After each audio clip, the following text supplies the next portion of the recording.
everything in a remote, when someone participates remotely, all the votes have to be by roll call.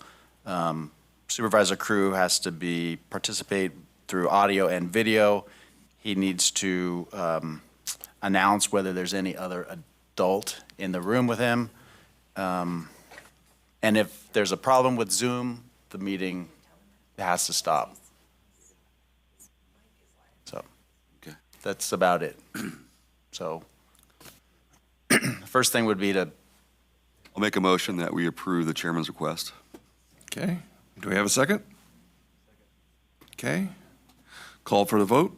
All in favor? As a roll call, I believe it. Roll call. Oh, roll call. Jennifer? Sorry, I was trying to. She's trying to get the other technical part. Supervisor Crew?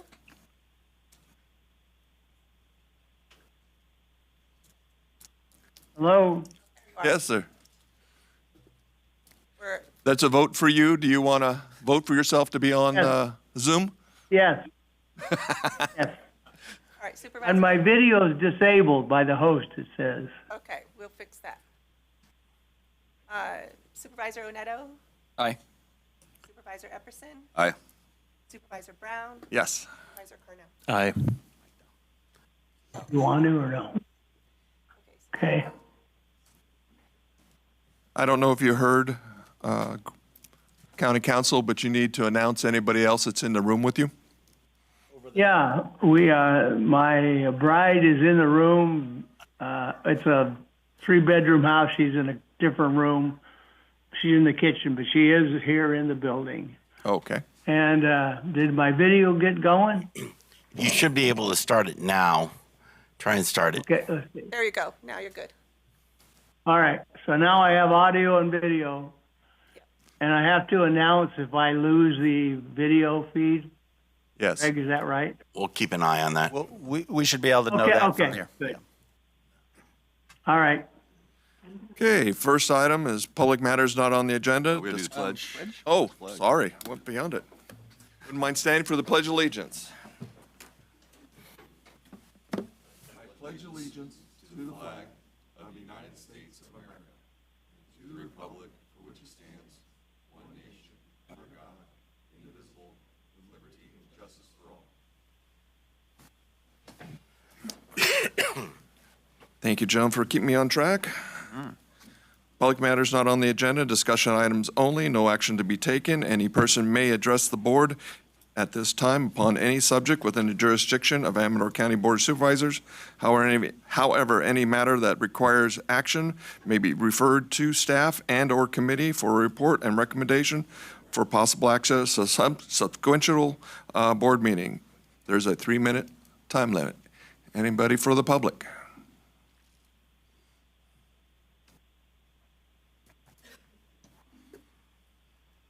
Good morning, everybody.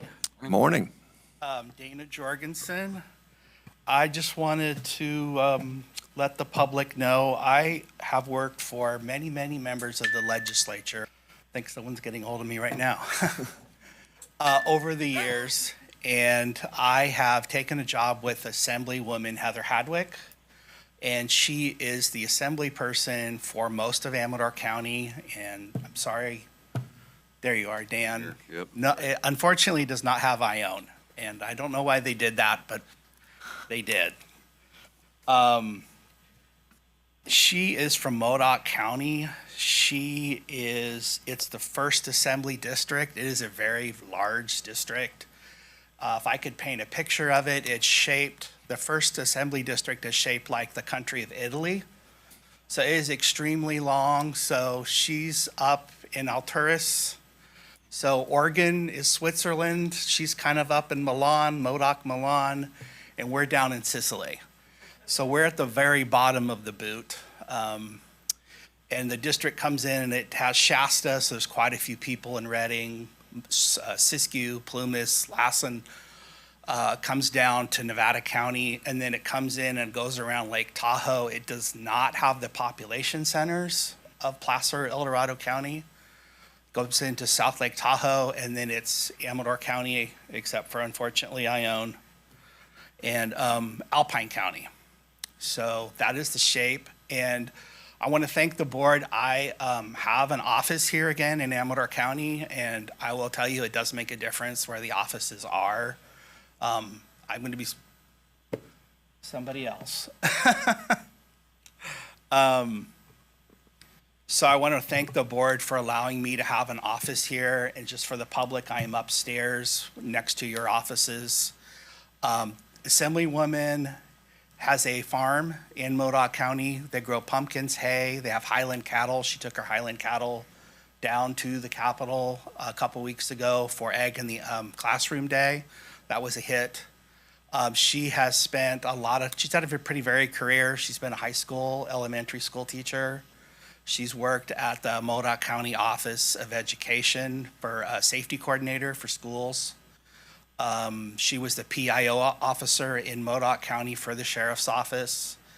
And she also was at the Office of Emergency Services at the Modoc County Sheriff's Office. She's volunteered for lots of organizations.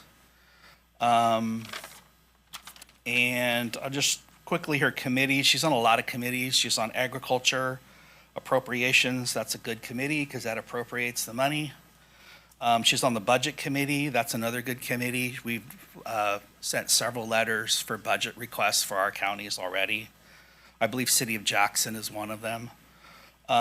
Business and professions, environmental safety and toxics. She is on the emergency management committee. She's the vice chair. She did go down to look at the fires in LA. There was a whole bunch of them that went down there, and I think she's going to be doing a lot of work on that. And then she just was put on the insurance committee as well. And there's obviously, we all know, a lot of work to be done there as well. Last, again, I am upstairs. The address is 810 Court Street, second floor here in Jackson, 95642. I don't have this number off the top of my head yet, but my phone number is 530-265-0601, 530-265-0601. And a lot of you have my old address, email address. If you have it, take out the SEN and put in ASM, and you can reach me, but let me read it all out for everybody. It's DANA.JORGEN@asm.ca.gov.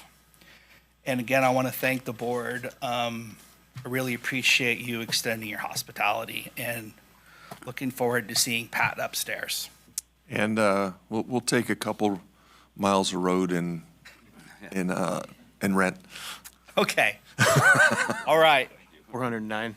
And Dana, one other thing too would be, I hope we see more of some of them handbook than we did of Mr. Borges.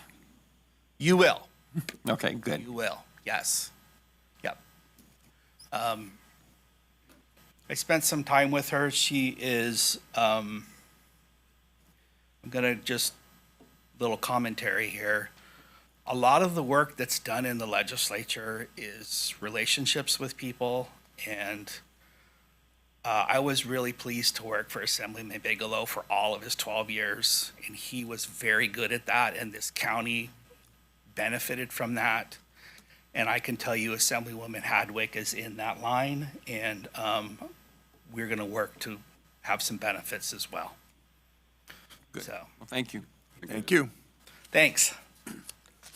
Okay, anybody else from the public? Okay, we'll go on to the approval of the agenda. We need to add in addendum 1. And so I was going to put it in under 4C1. Does anybody have any questions on that? Any problems? Well, I'll make a motion to approve the agenda with the addition of the addendum as 4C1. Okay. Second. Do we actually need a vote on that? The actual Okay. Okay. Jennifer, call for the vote. Supervisor Crew, Aye. Supervisor Brown, Aye. Supervisor Epperson, Aye. Supervisor Oneto, Aye. Supervisor Carnell. Aye. Okay. Put on there. So now we will go to approval of the items on the consent agenda. Anybody from the public want to talk? Anybody on Zoom want to talk about consent agenda? Not at this time. Okay. Supervisors, any questions? Good. You don't want to pull anything off? I was going to, but I found some, the person has helped with their general fund budget, so I'm not pulling the item. Okay. I was going to, my apology, I should have told you that. Okay. So call for the, I'll move to approve. okay. Do I have a second? Second. Okay. Jennifer, call for the vote. Supervisor Crew? Keeps muting his mic. Muted. You're still muted, Yeah. Supervisor, Crew. We can't hear you, Pat. Muted on. Let me just- There we There go. you go. Did that work? There we go. That works. Aye. Okay. Supervisor Oneto, Aye. Supervisor Epperson, Aye. Supervisor Brown, Aye. Supervisor Carnell. Aye. Okay, that's 5-0. And now we're on to regular agenda. And 4A, Child Abuse Prevention Council, discussion of possible action relative to adoption and presentation of resolution proclaiming the month of April as Amador County Child Abuse Prevention Month. Morning.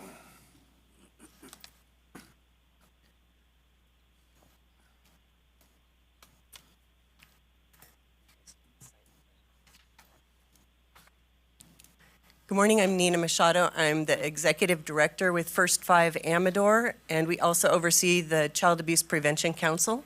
April is actually recognized as Child Abuse Prevention Month on an annual basis. And with me, I wanted to introduce our Child Abuse Prevention Council Coordinator. My name is Gina Whitaker. And, Gina, we were fortunate in finding Gina to fill this position. Her background as a CASA worker, as well as a volunteer, as well as a foster parent over the years has made it a great fit for her overseeing the Child Abuse Prevention Council. We thank her. So we're really honored today to have some of the people who do the really hard work sometimes and the work that really makes the big difference in our county. The Child Abuse Prevention Council focuses on the prevention and education within the county.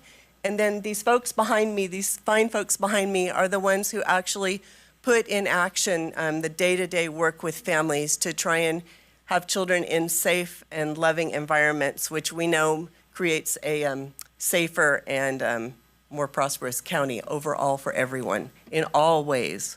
So I'm going to let them introduce themselves, and then they have some information to share as well. Good morning. My name is Isabella Flores. I am an ongoing social worker for Child Protective Services. Shannon Diener, social worker for Child Protective Services. Hi, good morning. My name is Angie Richards, and I am the supervisor in the Emergency Response Unit for Child Protective Services. And I have a little bit of information I want to share with you guys today about some of our statistics from 2024. In 2024, there were 6,295 children residing in Amador County that are under the age of 18. There were 578 child abuse and neglect reports made to our agency, which equals out to about a report made once every 15 hours. Would that be multiple reports on a particular child? Yes, that would include multiple reports on a particular child, yes. 52 children were determined to have been abused or neglected.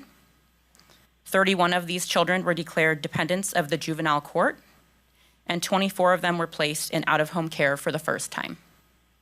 In total, in 2024, there were 57 children placed in out-of-home care, and of these 57 children, 32 were placed in a licensed foster family agency home, 21 were placed in the home of a relative or a close family friend, and 4 were placed in a residential treatment home. The good news, in 2024, 13 children were successfully reunified with their parents, and 7 children achieved permanency either through adoption or legal guardianship. Some of our goals in Child Protective Services for 2025 are to enhance our working relationship with our tribal partners, to collaborate with local agencies on a community response path that families are provided with local resources that can help keep their children safe at home, and to work more closely with families to identify and enrich their natural supports in an effort to help prevent the need for out-of-home care. Thank you for your time today. Thank you. And I wanted to provide an example of how we try and work together to improve situations for children. It's been a great partnership with First Five and this team behind us. We have a setting that allows parents to meet with their children in a more natural setting at First Five. We call it our indoor and outdoor learning labs. And with that, the supervised and then as they graduate up to unsupervised visits are occurring, some of them at First Five. And then as they're able, then they also participate in some of our play groups with other children and families in the community, which provides just a great opportunity for families to learn from one another, watch others as their children are developing. And it really does help create a sense of community in supporting families. No one's identified, obviously. However, they do have that opportunity to participate, and we appreciate the partnership because we think it's a win-win situation. Thank you. So, thank you. Is it mainly a drug issue or substance issue, I should say? That's a factor? There are times when substance use is a factor in why children come to our attention. Is that the question? Did I answer? Yeah. Yeah. A majority? I don't have the statistics on it, but typically there is some underlying, what we like to call complicating factors that can lead to abuse or neglect, but substance use and mental health tend to be a common factor. Thank you. Any other questions from the supervisors? Yeah, I know on my end, we got guardianship of a young man this past year. And I really appreciate the court system. They're so great. It was a very difficult situation. Sorry, I'm a little emotional about it, but a really good kid, just stuck in a tough situation.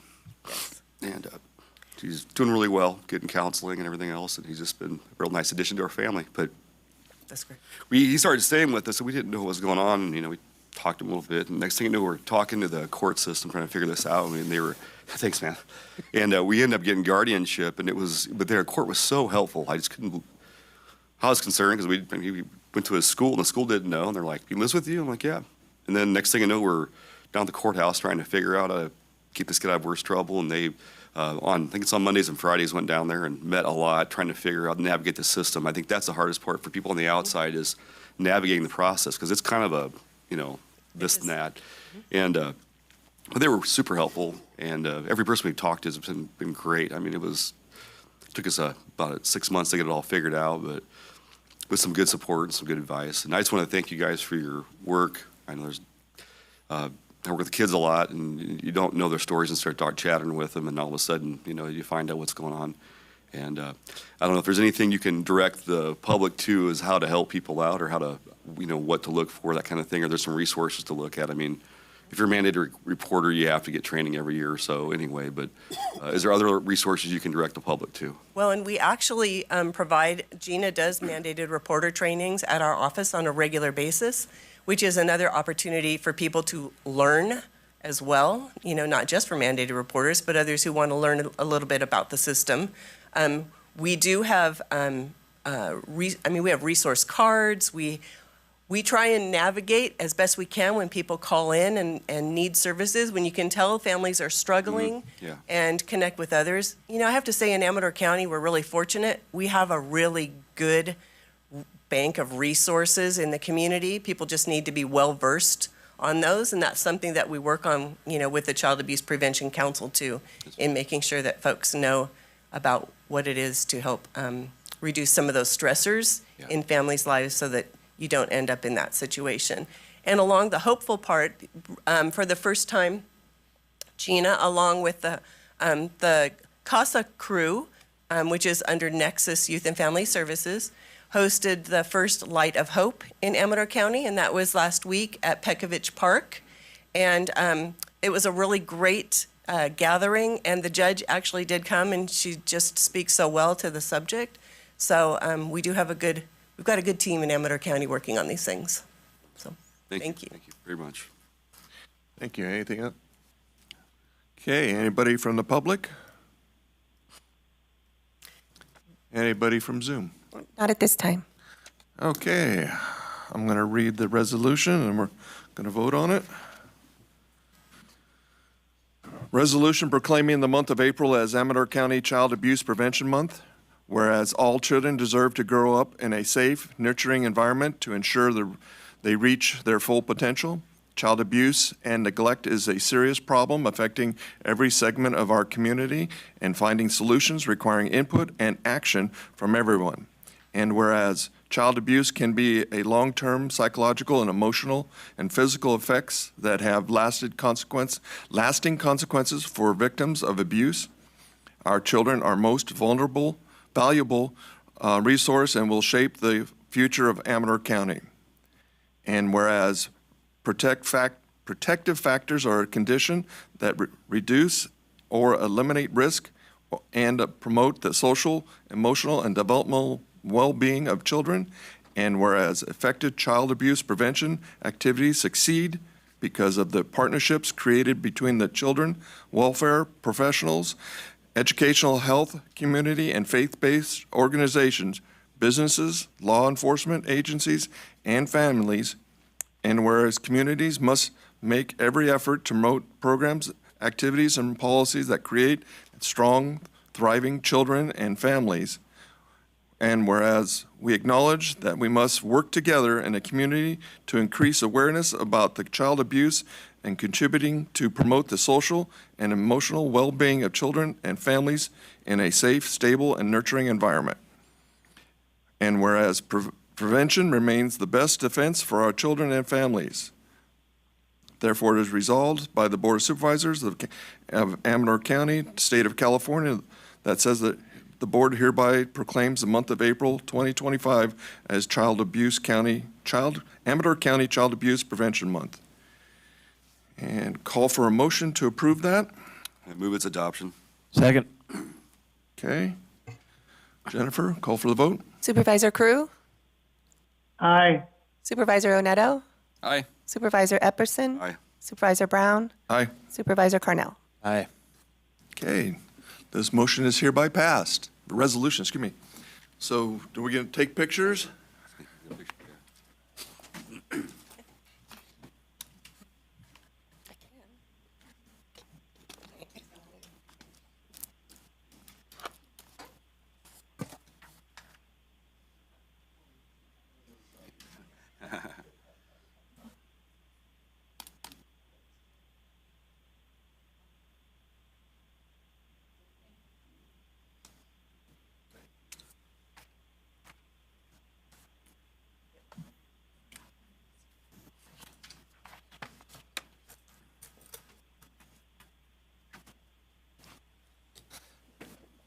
That's the fun part of this job. Okay, we're on to 4B, General Services Administration, presentation of the status of the jail expansion project currently under construction.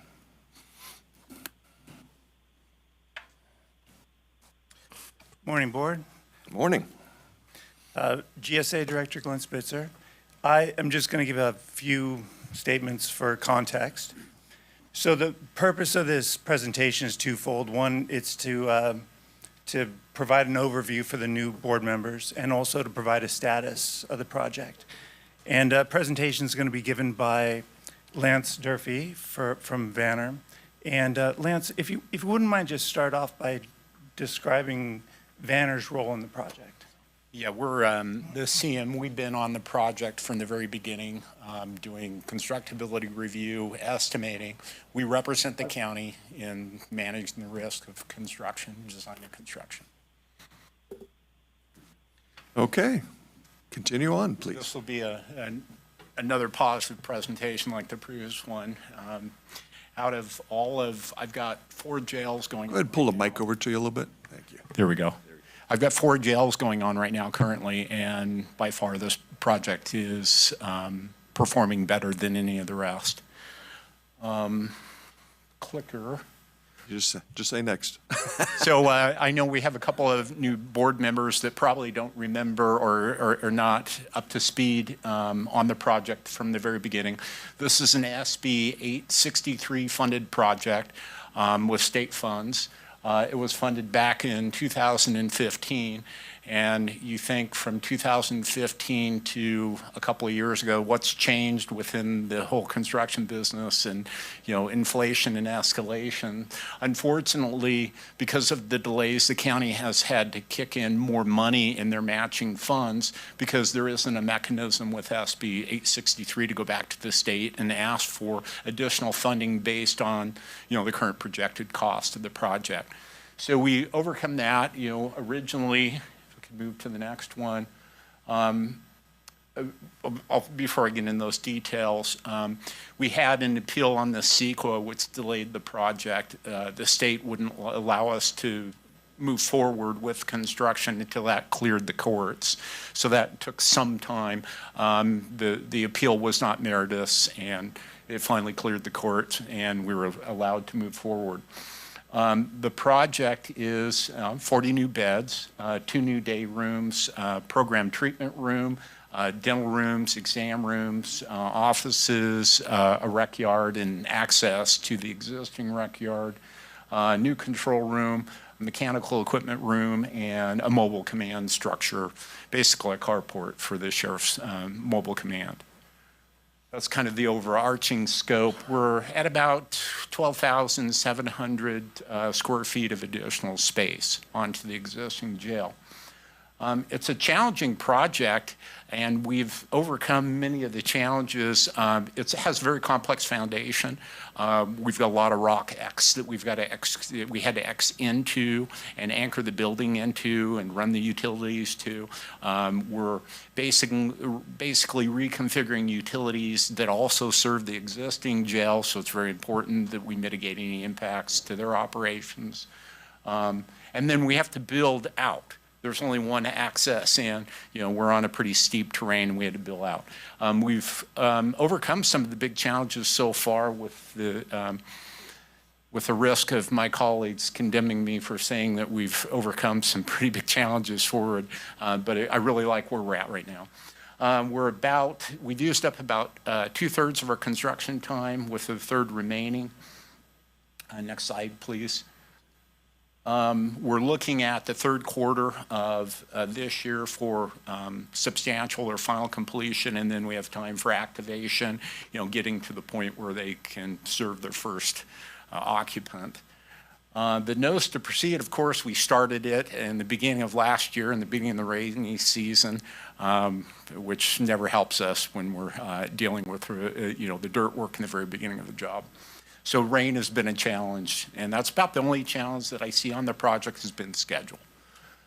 Next, we're over half of the money expended, where we should be. It's a bell curve, times linear, but the spending is a bell curve, so that's where we should be right now. Your graph's off. Pardon? Your graph's wrong. Payment to date. Blue should be bigger, but that's no big deal. Yeah. Next slide, please. Original contract value, $23,656,000. We have a few change orders. That's under 0.6%. We're very, very careful of that too, but it's performing well. We're protecting, maintaining our contingency pretty well. That's good. So far, so good. I mean, really hats off. We've got a great designer, Nocton Lewis, and their design subconsultants, and we got a great contractor. F&H Construction's done a good job, and a shout out to my folks with Vanner, Eric Graham and Jessica Huron. They're owning the job, so that, and we have a highly collaborative team, so that's why we are successful. Next slide, please. To date, we've put in about $6 million of building materials. Next slide.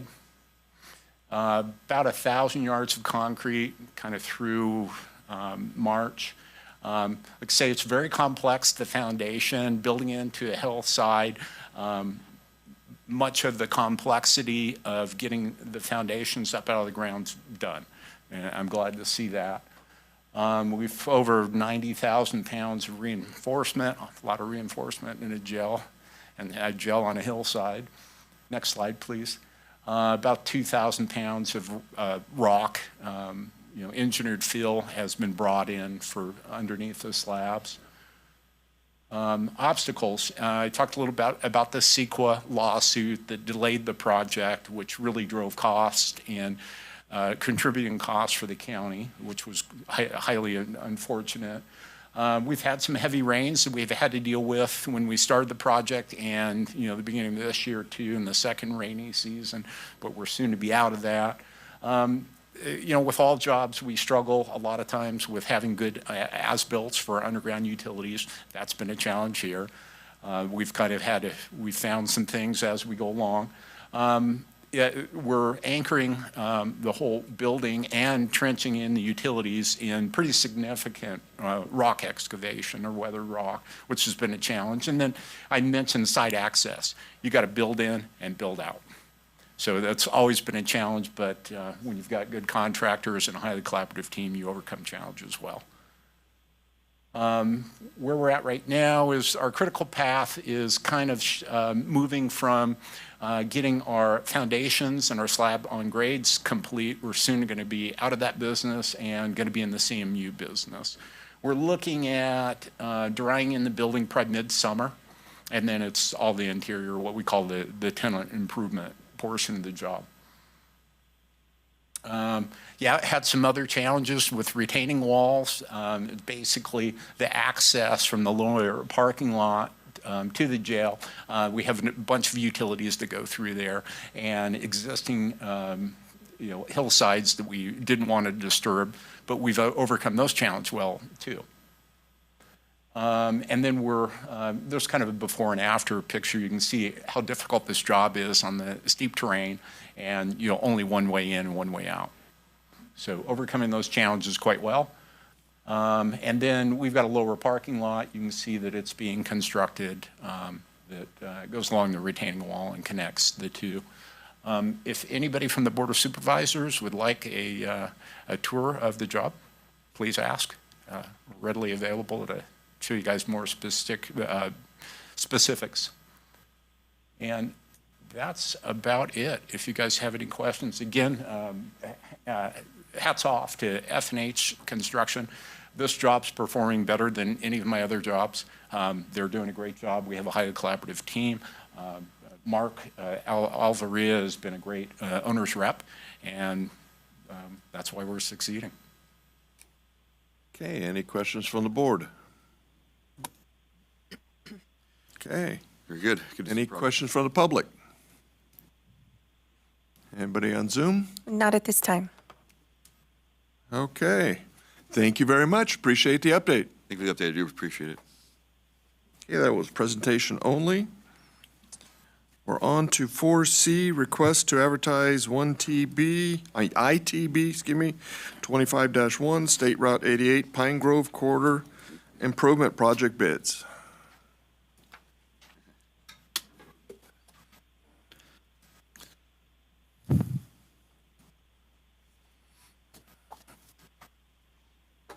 Morning, Board. Morning. Rich Vila, Public Works Director. If you recall, back in January, the Board talked about this project, and there were some issues that were raised with regards to this project. Go ahead and speak into the mic a little bit more. There you go. Is that better? Yeah. Okay. I don't like hearing my own voice. There was an issue with regards to the funding for the project that they were not, the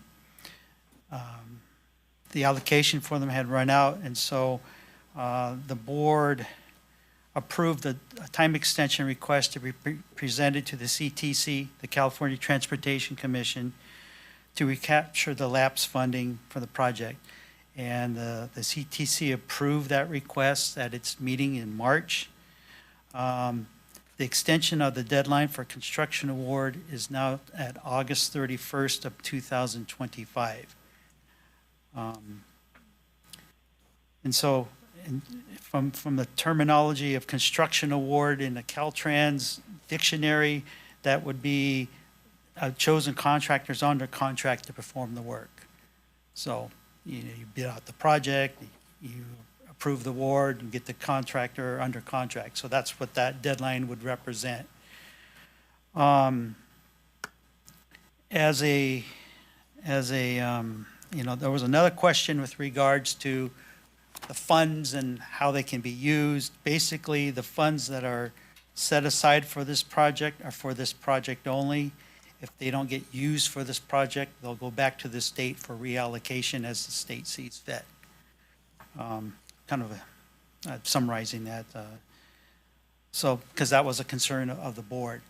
So at this point, right now, the way it sits, to move forward with the project, the county is lead agency to do so.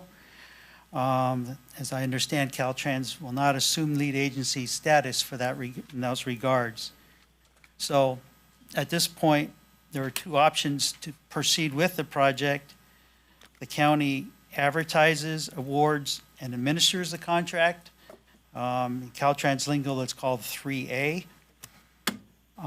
Or the other option is the county advertises and awards, Caltrans lingo 2A, and then the construction contract, awards a construction contract, and then Caltrans District 10 would administer the construction contract.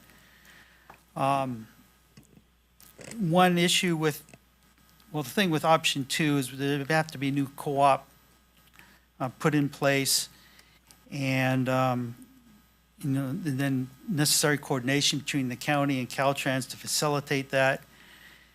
In all honesty, to go through that process and to be able to do the construction award by August 31st, it's very unlikely that all that could be crammed together and be able to get this project bid out in a timely manner.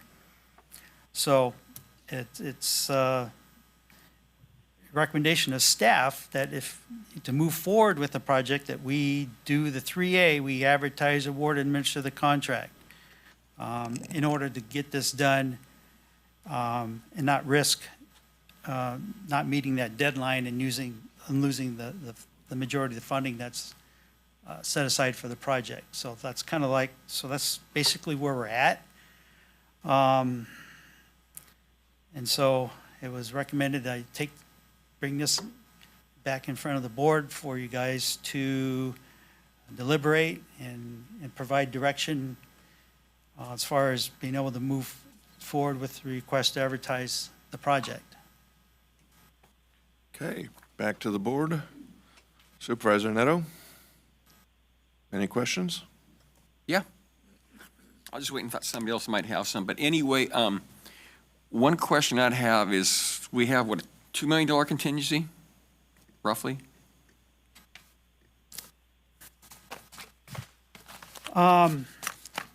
So that's a good question.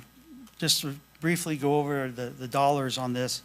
There's about roughly $9.8 million available funding for the project. The construction items is roughly $7.5 million. I'll back up and say that the contract that we would put out to bid, the engineer's estimate is $7.125 million. There are supplemental work items and Caltrans furnished materials and expenses that push that up to 7.5, because we are working on the state highway. They have they furnish certain things like for the signals and battery backups and such, so that everything is consistent with the rest of their infrastructure equipment. We do have a construction engineering firm under contract. Their initial contract amount was 1.4 million. That was for the original project that's since been downscoped. I'm not sure how much that would be reduced. For numbers purposes, I'll say it's $1 million. I think that should be more than enough because the project is shortened quite a bit. So that construction total with engineering is 8.5. We have 9.7. That leaves about 1.2 for contingencies. That's about 15% of the construction total. That's kind of where we're sitting dollar-wise. It's not a bad contingency. Of course, you never know what might happen on a job, but I think if someone was doing a construction job and had 15% contingency, they might feel fairly comfortable with that.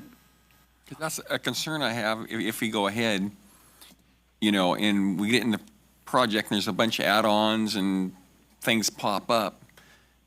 I'd hate to be in a position of having to try to pony up more money for the gift that keeps on giving, or the project, I should say.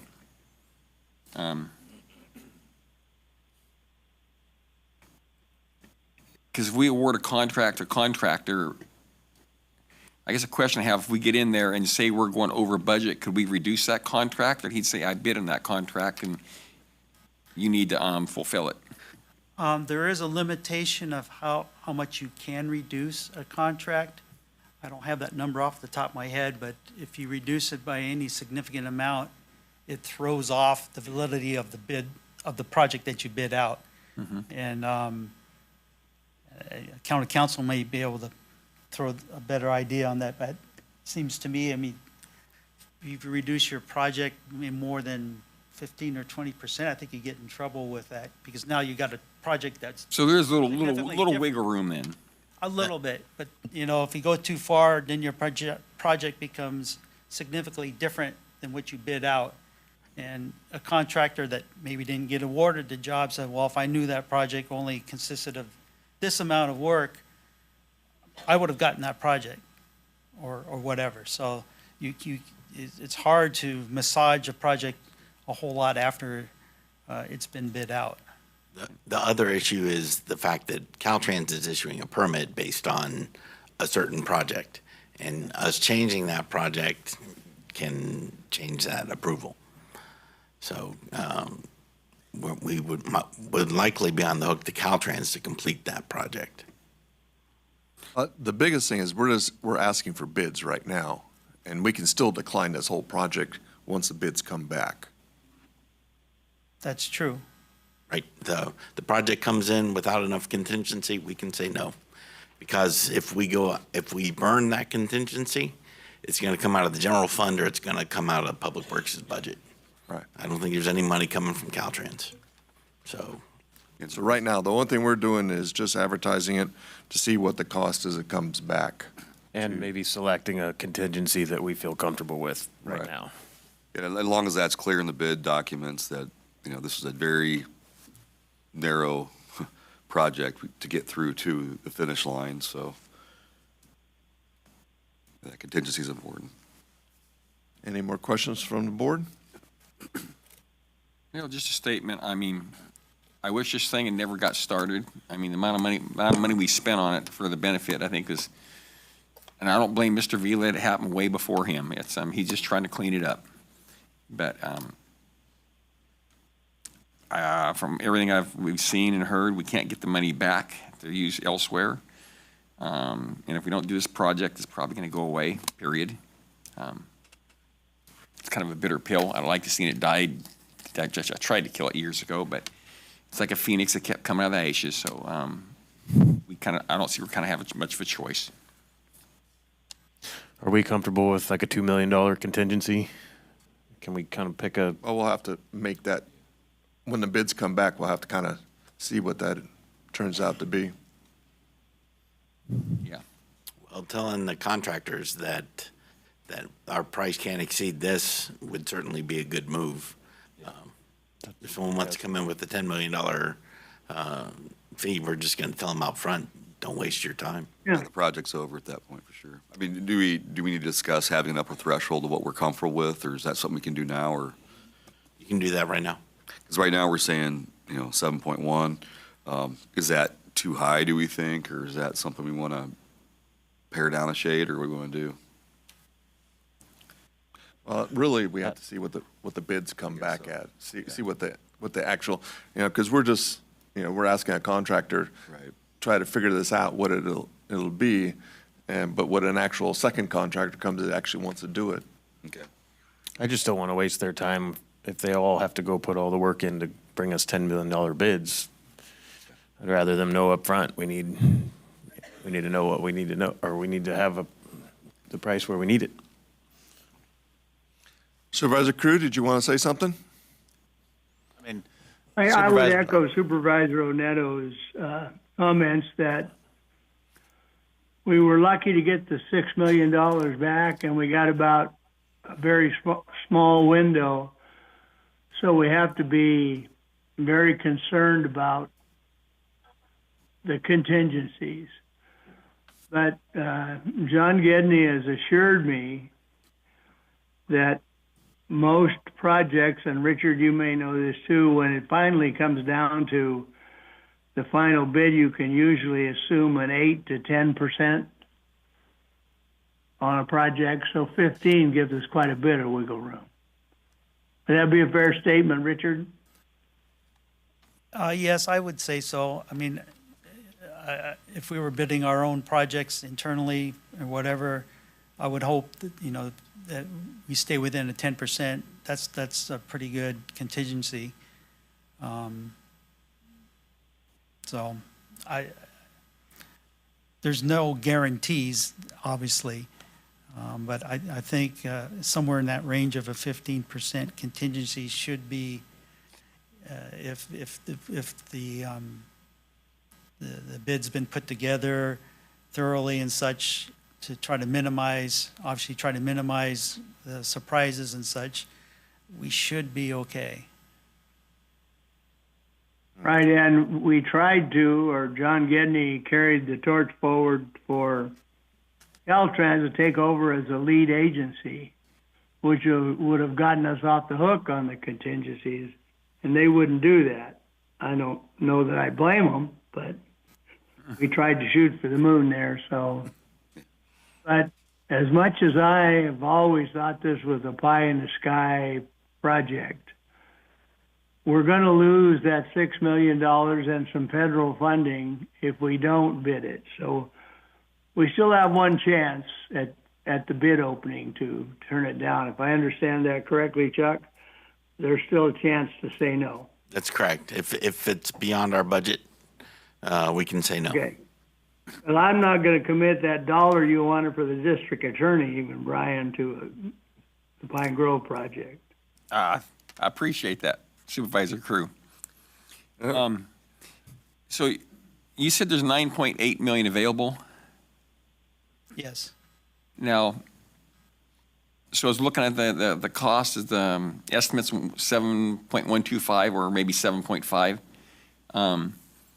Question I have is this, so if we can keep it under that amount, is there some of that 9.8 million that might be available to come back to be used in regular roads? Not to my understanding. What's Supervisor Oneto, I asked that same question. Yeah. The answer is no. You're also forgetting to add in the construction management contract in there too, which will be $1 million yeah. Or more. or more. Oh, I think we can keep it to $1 million or less. okay, well, that'll bring us right up that number then. Yep. Yeah. And that's definitely needed to manage this project with Oh, this state and federal funding. It takes a lot of time and effort, which staff wouldn't be able to pull that off. no, I don't doubt that. So there's You enough, would think, there'd be enough money then for a 15% contingency out of that? yeah. Okay. Well, when we actually see the bids come in, that's what, we're just running off estimates right now. We are, but at the same time, it is, if we know absolutely we're not going to be able to entertain anything over $7.5 million, we should let the contractors know. I think we should, yeah. Earlier, yes, Yeah, exactly. absolutely. They need to know our precarious position. We can put that information in the bid advertisement that this is all the funding that we have, and That'd be good. Yeah, thank you. I would appreciate that. 7.1. Okay. Okay, any more from the supervisors? Okay, going to the public. Anybody from the public want to comment on this? Zoom? Not at this time. Okay. I have one comment. Yes, sir. Somewhere I still got an email from, I think it was a past supervisor, quoting her, but it's from another lady, and it's talking about this project. Don't kill it now. It's basically under budget and ahead of schedule and blah, blah, blah. And I'd like to take that thing and wrap it around their neck. But anyway, that's neither here nor there. Just had to get that off my chest. Okay. Well, anybody want to make a motion? I move that we go get bids. Okay. Second.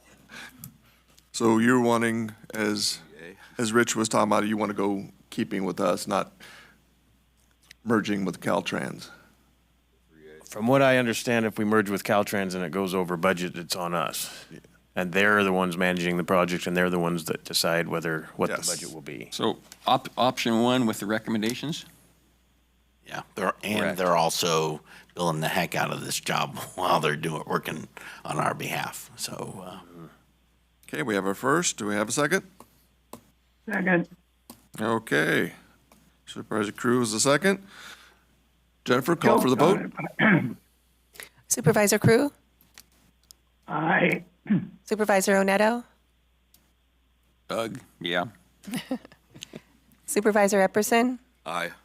Supervisor Brown? Aye. Supervisor Carnell? Aye. Okay, 5-0. That passes. Thank you very much, Rich. Thank you. Thank you, Rich. Okay, we're on to 4C1, which is the addendum. Behavioral health, discussion and possible action relative to a request from Victory Village for for a letter of support for the county or the Behavioral Health Department for Home Key Plus application for a permanent supportive housing project. Behavioral health is seeking direction from the board. Good morning. Morning. So I received a request to either the county or the Behavioral Health Department to complete a letter of support for, it's a co-applicant for Home Key Plus between the City of Jackson and Victory Village for a permanent supportive housing project. So of course, we are in favor of a project, but I just wanted to come here today to kind of ask some questions and some guidance from the board, because there was some questions that I had. Victory Village had sent me a template letter that I wasn't comfortable signing initially because I haven't had any conversations about what that support would look like. You're saying they sent you a letter for you to sign and no conversations? Right. Okay. They wrote this letter? Yes, I did not write this letter. Did not No. know that. No, I did not write this letter. So that's why I wanted some direction, because the information I was given is they needed a letter from the county or behavioral health, but behavioral health was preferred. Will this affect our Danco project at all? No, it would be completely separate. I just I want to would- hurt that project we Right. worked on for so Yes, long. because we're still moving forward with that. Slowly moving Yeah, forward. slowly moving forward, yes. Okay, any questions from the board? And you're comfortable with the text of the recommendation? No, if the guidance from from the board is to write a letter of support, I would prefer to write my own letter. Fair enough, that's. And to ensure that it's accurate in terms of what behavioral health and the county could provide in terms of supportive services. I know all of these applications have to have a supportive services plan, and it's not clear if the expectation is us to provide the supportive services, or they would just refer clients who have Medi-Cal to us, because that's who we serve. Is that something that would come back to us, that we would approve that letter, or do we need to do that, or, I'm just asking the question. You could approve the letter pending having the behavioral health director's concerns satisfactorily met. Are you okay with that? So you conceptually, I think, you know, the big question is the board supportive of the project, which is basically to take the Amador residential care building and turn it into a veterans supportive housing facility. So is it just veterans that'll be allowed there, or is it I think the information, because I have very little information about the project, but my understanding from what I did get is that I think they have to give preference to veterans, but then then it goes to, I think the language that was used was, this was from the letter that they wrote, 20-unit permanent supportive housing complex for veterans and low-income individuals with behavioral health needs. Okay. You know, I guess one question I'd have is, would it be available for any veterans or just veterans with issues? I'm not sure, but typically permanent supportive housing includes some sort of need, if it's substance use or mental health need. I guess I'm going with this. Would there be enough veterans that would qualify in the county? Are we to be bringing some in from outside the county? Veterans would get first priority, but according to what they sent us, they would move on to non-veterans to fill the area or fill the home. Well, what I'm asking is, are we going to be serving people basically that are within our county that have needs or issues, or are we going to be shipping in more? Yeah, that's a question for Victory Village. That'd be a concern I'd have. I think we still have a lot of questions. I think everybody would be supportive of some plan like this, but we have no idea what we're writing a letter saying we're supporting you. We have no idea what they mean by support. We need to know if it's what we actually have the capability of doing or not before we can be supportive. And also, we don't know if there's a deed restriction. This is a grant to buy a piece of property, and we don't know if there's a deed restriction with a service commitment that says that this building will actually, for a specified amount of time, be used for this project. So there's a couple things I think just we might need to know as a county. And is there a deadline? Are we pressed up against time, or what do we have? I was not given a deadline. Okay. I don't know. I don't want to necessarily delay it, but I don't want to rush through it either, so, yeah. So the board wants to hold this back until we get more information? I think we can approve her writing the letter and doing the research and getting the background put together, and then maybe bring it back and review it, make sure council gets a good look at it, so that we're not finding ourselves in a different place. Supervisor Crew? I'm fine with that in context. Try that one more time. I'm sorry, I didn't hear you too well. I'm sorry. I'm fine that I think a letter is fine, but the context of it with those questions need to be addressed. Okay. I guess we need to bring this back. Okay. And a little bit more information from Victory Village, and make sure you're comfortable with the letter that you bring back to us. Okay. And invite Victory Village. And I guess if there's a timeline, I wouldn't want to have a special meeting. So we could authorize, if there's a deadline that's before the next meeting, then authorize Melissa to sign the letter written to her satisfaction and concerns. Her comfort of what she will be able to support. Yeah. Are we ready for public comment? I don't want to make No, we haven't gone by public yet. I don't make a motion out of that. Anybody have public comment on this? Any Zoomers? No, not at this time. Okay. I would say maybe so. We'll do that. And if there's time, would you want to have it brought back before the board? I'd kind of like that. I'd like Victory Village to be here. Yeah, they should be here, even today. So, We need to make a motion. yeah, please make a motion. Okay, I'd make a motion that we give, social services, Behavioral health. or behavioral health, sorry, basically approval to, if it meets their criteria and what they're comfortable with, they have our approval to go ahead and sign the letter and send it off. But if there's more time in a grant and they have to send you that information, we'd like to have it brought back so we can have some more dialogue with Victory Village. I'll second that. Okay. Call for the vote. Supervisor Crew, Aye. Supervisor Oneto, Aye. Supervisor Epperson, Aye. Supervisor Brown, Aye. Supervisor Carnell. Aye. Okay, you have your marching orders. All right, thank you. Thank you.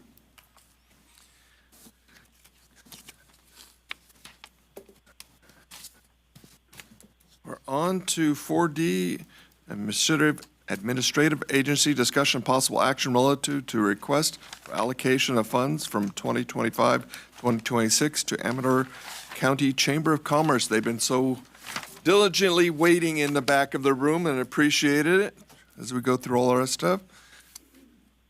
Come up forward.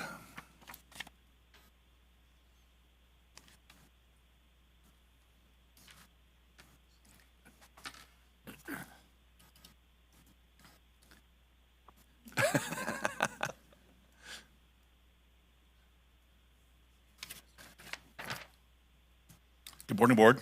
Morning. How's everybody doing this morning? We're here. Good. My name's Matt Toma, President of the Amador County Chamber of Commerce. I'm here today with Brad Bernard, our Executive Director. Brad, along with Julie Lyman, at our Visitor Center, our new one here in Jackson at the end of Main Street, are doing some amazing work, increasing membership, fielding daily calls, lots of walk-ins, people looking for information, putting out flyers, goodie bags, handouts, all sort of information to help our businesses and any events that we have to try to support the county. I'm also here today with some of our board members who are in the audience. Most of them own or operate businesses here in the county and or work for some of our amazing organizations and believe and have seen from working with the board the power of a healthy Chamber of Commerce in today's business and tourism climate. I'd like to first thank you guys for considering our TOT funds request. Also want to thank you guys personally for letting us use your upstairs office for our monthly meetings. I'd like to thank Supervisors Crew and Epperson, who have been our representatives. It's great to have you guys around. Just your input from the government side, that really helps us, make decisions moving down the road. The Chamber of Commerce has been serving Amador County for literally decades and strives to be an advocate for business tourism and to help stimulate a vibrant economy, retaining jobs, and helping create strong business communities. With your help, your Amador County Chamber of Commerce offers a way for tourists to find our local tourist sites, hotels, businesses, organizations, and events to better plan their time here in the county. The Chamber of Commerce is a nationally known brand that tourists look for to get information, as we've seen from the many calls, walk-ins, emails, and social media requests. Our staff visitor center provides colorful guides for each city in Amador County. These brochures, along with others, are given out to our groups and individuals wanting to know what's happening in the county and where to spend their tourist and business dollars. We also have created and have been working on community calendars to better help organizations plan around other organizations' events. As you guys all know, there's a lot going on in the county these days. So to try to put everybody's events on one calendar, one space, everybody can go to look for it, has been a goal of ours for the last few years, and it's finally slowly coming together. So we've been doing a lot of hard work on that. Our monthly mixers, which I know you guys have been to, are hosted by some of the county's largest tourist sites and hotels. Kennedy Mine, Night Foundry, a reminder of which there is a mixer tomorrow night. We hope to see all of you guys there at the Night Foundry, 5:30. Please come. Preston Castle, Amador Flower Farm, Kyoto Inn, just to name a few. Attendance at these mixers has more than doubled on average compared to previous year's numbers. And many folks using these as a great networking opportunity to meet and to get the word out for all their businesses and any upcoming events that they might have. None of this would be possible without your guys' support. Our request this year to the board would be the same as last year, would be for the $80,000 in TOT funds.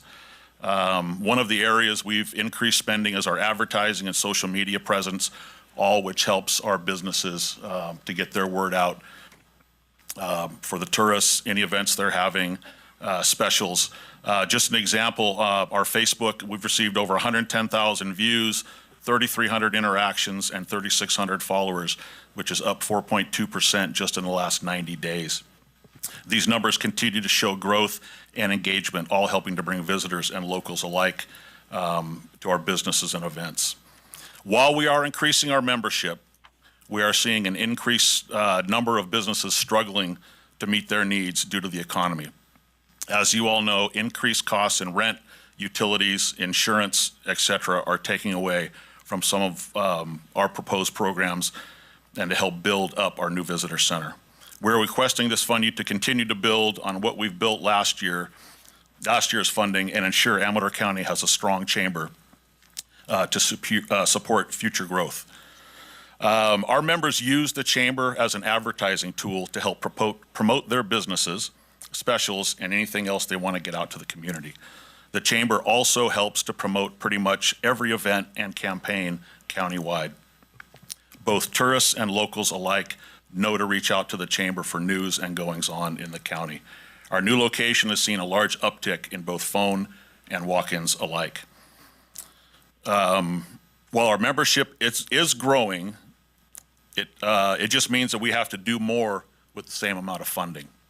So therefore, that's why we'd like to keep our request. We know times are tough in the county, but even though we do have more membership, our membership dollars are coming in, but that's still not near enough to support the chamber on its own. We've considered raising, membership dues, but as you guys know, typically when you do that, you start losing more memberships than you gain. So, one thing I was taught, if you're trying to sell a product, in this case tourism, Business 101 says one of the last things you want to cut back on is your advertising, which is one of the primary ways to bring tax dollars to our county. More advertising leads to more people finding and experiencing our county, which in turn leads to more TOT and sales tax dollars in the county coffers. I want to say thank you guys for all you guys have done for the chamber. You guys have done some amazing support. And with that, I know Brad has a few other things he'd like to offer. Not much. You pretty much just said everything. Tourism is a real issue to try and bring people into the community, and we really do encourage the tourists. However, once they get here, they've got to be taken care of. So it's one thing to get them in. We want them to come back. We'd like them to spend some time and some money, maybe, see the allure of the county. With that said, we've handed out over 13,000 printed brochures and materials to tourists this past year. And that's not including all of the information we provide to some of the other destinations like Kennedy Mine, Preston Castle, and even the Sutter Creek Visitor Center. They've got our brochures in the offices. The seminars and workshops that we do is a program that's meant to boost and bolster the support that the businesses get from the county. For example, our last seminar, we had over 50 people in attendance. I mean, those are good numbers, and it's tough to get everything worked out because you've got shops that are opening at 11 o'clock to 6 o'clock, 7 o'clock at night, and they've got busy lives going on as well.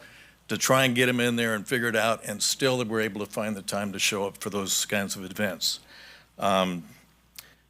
California State Senator Maria Alvarado Gil recently showed her support and belief that the Chamber of Commerce is a good investment by providing membership for 1 year to her Senator's Choice Award winners.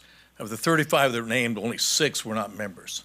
So hopefully that means I'm doing a good job getting out there and talking. Shows you the strength that people are seeing in the chamber, yeah.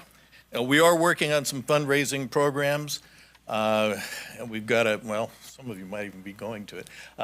We're working on Roaring Camp fundraiser. We've got another one, an Amador County birthday celebration.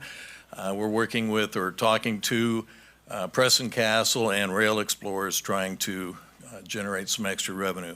At the new location, we have the wall that is facing the highway is a sponsors wall. We're putting up plaques or logos will be on the wall facing the highway. And that's generated immediately, it generated 3 new sponsors. So those are things that we're working on to try and bolster those things.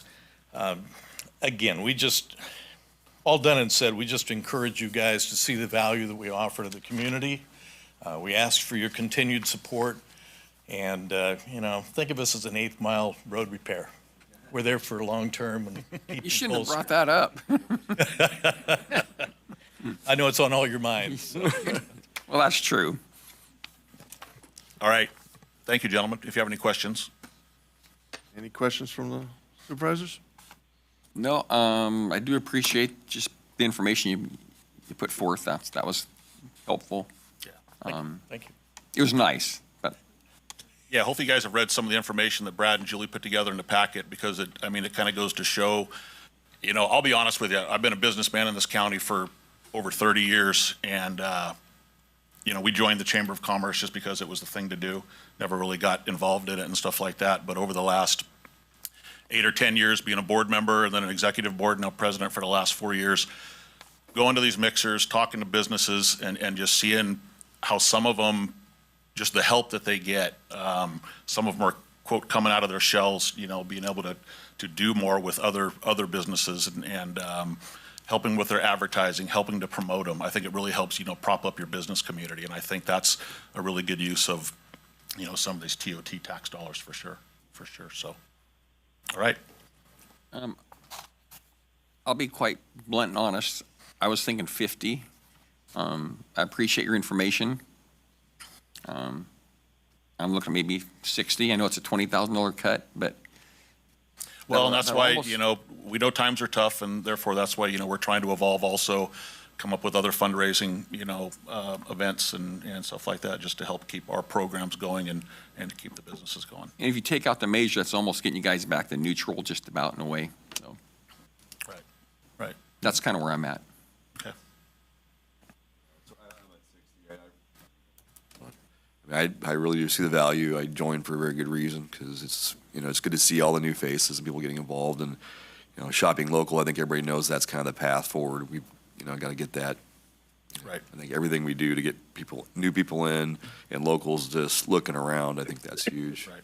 Well, and one of the things we try to do too, like say by bolstering and boosting up these businesses, we all talk about, hey, we all got kids and grandkids that want to come back to the county and stuff like that. Well, where are they going to get jobs? Well, if these businesses go away, to try to support them, sustain them, help them stay here, and maybe add an employee or two like that, all helps to that. So, yeah. Appreciate that. Thank you guys. I like that number. Okay, Supervisor Crew. Yeah, fellas, good job. I like the numbers that are up. I think the new location is going to be a real boon, but I don't think you did mention that, at least theoretically, when I talked to you, you were going to rent maybe some office space to cut your costs. Correct. Still working on that. Still an option for That's sure. the kind of thing I like to see. You're trying to be self-sufficient. Yep. And myself, we spent $200 last year on advertising, and then my goal this year was to make it 120, and 60 grand. I think they're prepared for that. They know that they're more self-sufficient, and we're in a little bigger problem. So I think that 60 grand would be a compromise move we could all live with. My 2 cents. And just an additional penny over here. I think Brad and Julie and the board has done really, really good work on the chamber. I remember how it was there for a while. I mean, it had kind of self-destructed. And a lot of infighting, a lot of issues, but now I think the chamber is motating ahead. Yeah, we're well beyond that, for sure. You're doing good, doing, I think, some good work, so. Well, thanks to your guys' support. Wish Sharon Lundgren was here. She paid it quite a compliment, and I'll share it, but we were at a meeting, I was at a meeting with Volcano Communications, and Sharon Lundgren actually stepped up and said it was the best she'd ever seen the Chamber of Commerce ever. And Sharon's Thought been. that was a pretty big compliment. She's been a business lady for a lot of years, astute, so that's a pretty good compliment. Yes, I took it to heart. Okay, anybody from the public want to comment? Thank you, gentlemen. Thank you, guys. Thank you.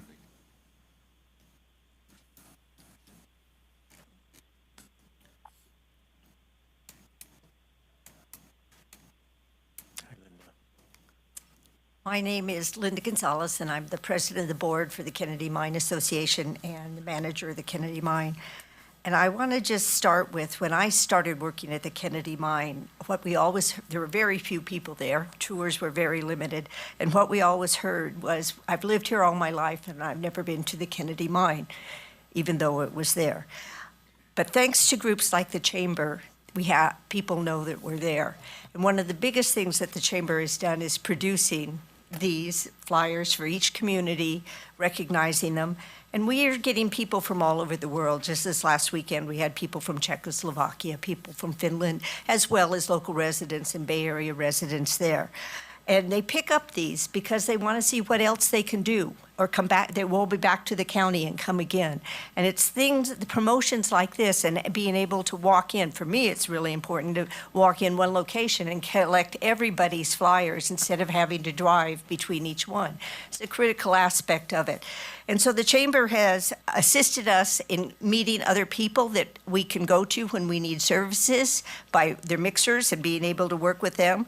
Their brochures are certainly one of those, is one of the biggest areas of support and everything. And I have to tell you that it's made a major difference in the Kennedy Mine today and everything. So I want to hope you will continue to support them because it's a valuable resource for the community. Thank you.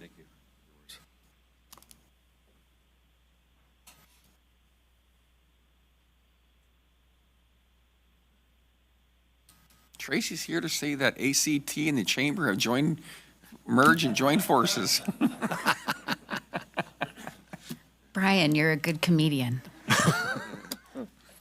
Good morning, Tracy Berkner, at Taste Restaurant, Rest Hotel, and Amador Council of Tourism. I just want to say for the past 2 years, the Chamber has been a strong champion of business support. The increased number of educational seminars have been thoughtfully planned and executed.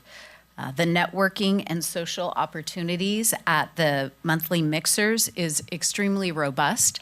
And recently, in the last year and a half, we formed the Amador Business and Tourism Alliance. This is between the Amador Council of Tourism, the Amador Chamber of Commerce, and Amador Wine. We created this alliance to have an open dialogue, to develop plans and actions on how we can support the Amador Economic Development Plan. In that plan, it specifically calls out our 3 organizations to take control and to make things happen. And so we have been meeting on a regular basis to go through those plans and figure out how we can help and support the county. So while all the other things that have been talked about, we are working directly with the Economic Development Plan. We have it out and going through page by page. So there's about 5 or 6 items on there that we have been working on as a group. So hopefully we'll have some good reports back to you on some successes that we've had. And Karen Warburton has been advising us as well along the way. In closing, the Chamber supports the success of local business owners. And I know that whatever funding you choose to provide to them, they will use their funding very diligently. Thank you. Thank you. Thank you.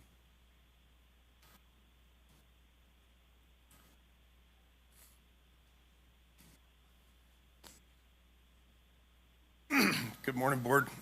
My name is Steve Anderson. I'm a local business owner also up here. With the Chamber, I'm septic pumping and inspections. I joined the Chamber a little over a year ago. It has been nothing but good for me. I see it going up. The mixers are great. I meet a lot of new people. I have built a lot of new relationships, which lead down to also jobs, keep my stuff going. The advertising is great. I can't say enough about it. It's been really good. It's been really good. So I wanted to speak on behalf of them too. So thank you. But appreciate your time. Thanks. Appreciate it. Anybody else? Okay, I see we have one Zoomer. Go ahead, Atul, when you're ready. Yeah, hi. My name is Atul, and I represent Holiday Inn Express in Jackson and Kyoto Inn in Saddle Creek. I strongly support Chamber because they are doing an excellent job. That's number one. They have improved a lot, and also putting together people and sharing information for our business, for the tourism, and at the same time, they promote local economy by providing information, doing the events. And more events that we do locally, that benefits my business, of course, and that brings the more revenue for the city and state. And I strongly recommend that if we support Chamber, will increase local businesses a lot. Thank you. Thank you. Anybody else on Zoom? No, not at this time. Okay, it's back to the board. Call for a motion. Ready for a motion? Can I say Yes. something really quick? Oh, hold on. Hold on, Pat. I've talked to. Good. I've talked to some members of the chamber and of ACT, and I just want to thank them for understanding the position that we're in here too, and they're recognizing that we're just trying to sort of spread the wealth. And it's not that we don't believe in all of these things and support them. We're just kind of trying to make cuts across the board so everybody survives. I mean, maybe I'll just speak for myself in that. And you're probably kind of referencing the county right now has about a $3 million hole in the budget we're trying to make work. We're just trying to make it work. But if anybody gets cut, it's not because we don't love what they're doing. So. Supervisor Crew?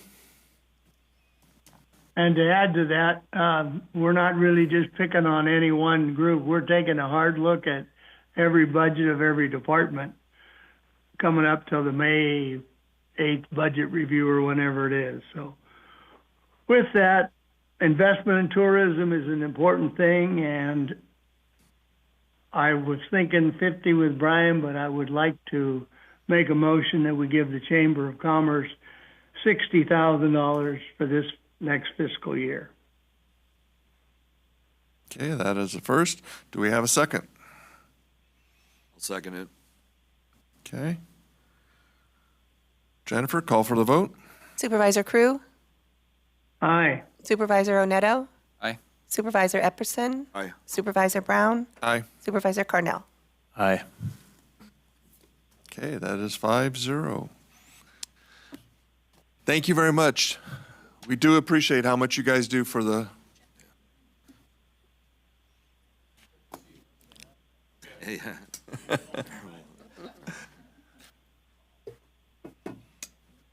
Okay, we have a 10:30 public meeting, so let's take a break, and we'll be back at 10:43.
Hey, Pat, can you go ahead and start your video?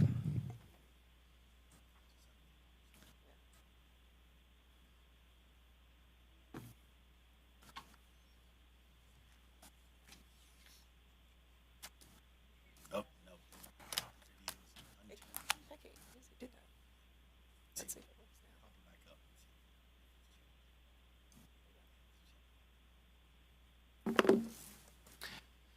Pat, go ahead and try and start your video. See if that works. You're unmuted.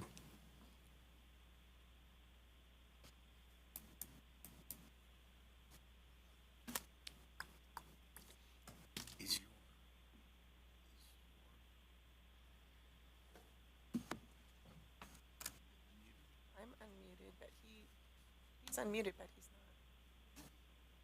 Yeah, maybe he stepped away. Yeah. Oh, okay. Yeah, we may be a few minutes. It's a good point. Thank you.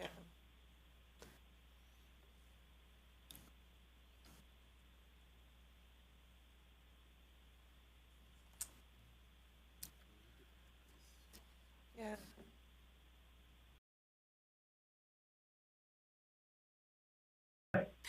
Oh, can you try and, Says I'm disabled by the host. Try it again. yeah, try it again if you don't mind.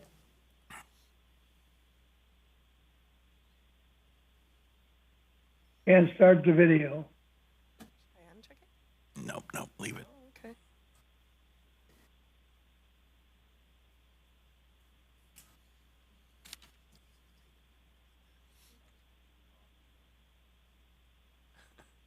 What?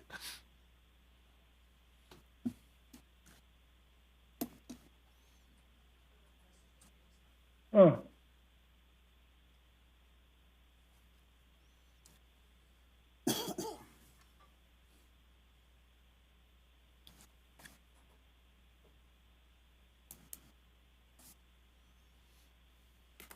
I don't know.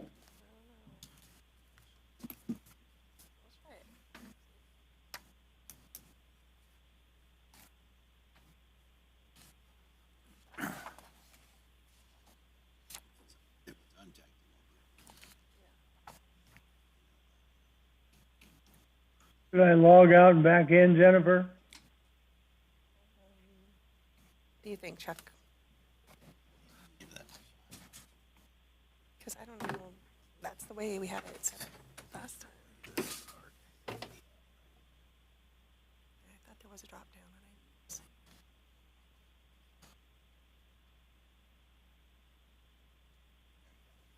There we go. Okay. Back.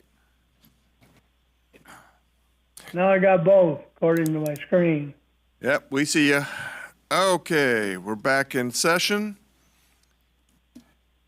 A public hearing at Planning Department, consideration of Planning Commission's recommendation to approve CZ-25 2-1 DHOF from the AG Exclusive Agricultural District to R1A Single Family Residence and Agricultural District for 5.16 acres.